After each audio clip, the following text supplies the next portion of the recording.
இங்கே நான் 50 ஆண்டுகளாக போக்குவரத்தை பார்த்து கொண்டிருக்கிறேன். 1970 இருந்தே நான் பார்க்கிறேன், 55 வருஷமா பார்க்கிறேன். என்ன மாற்றங்களை நாம் நிகழ்த்தி இருக்கிறோம், என்ன மாற்றங்களை நம்மால் நிகழ்த்த முடிந்திருக்கிறது. செங்கொடி சங்கத்தை நாங்கள் கொன்று புதைத்து விடுவோம் என்று கொக்கைத்தவுடன் நாம் காணாமல் போய்விட்டால் செங்கொடி சங்கம் நிமிர்ந்து நிற்கிறது என்பதை இந்த 50 ஆண்டுகளில் நான் பார்க்கிறேன். போக்குவரத்து தொழிலாளியின் வாழ்க்கையில் இன்றைக்கு அவன் அனுபவிக்கிற, இன்றைக்கு அவன் கெடுகிறது எவ்வளவு சிறியதாக இருந்தாலும் அதையெல்லாம் உருவாக்கியது இந்த அமைப்பு, இந்த குடிதான், இந்த சங்கம் தான் என்பதை நான் பார்க்கிறேன், கௌரவம் கொள்ளுகிறேன், பெருமிதப்படுகிறேன்.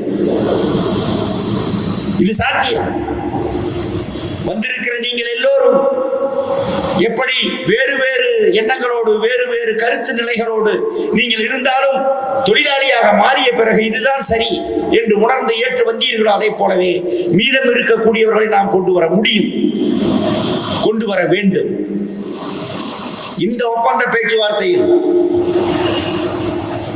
எதையும் எதிர்பார்க்காத சங்கம், எதையும் எதிர்பார்க்காத அமைப்பு, ஒண்ணுதான், தொழிலாளிக்கு என்ன கிடைக்கும் என்கிற ஒன்றை தவிர வேறு எதையும் யோசிக்காத சங்கம். அதனால்தான் நாம் ஆட்சி எதிர்த்து நிற்க முடிகிறது, அமைச்சரை எதிர்த்து நிற்க முடிகிறது, அதிகாரிகளை எதிர்த்து நிற்க முடிகிறது.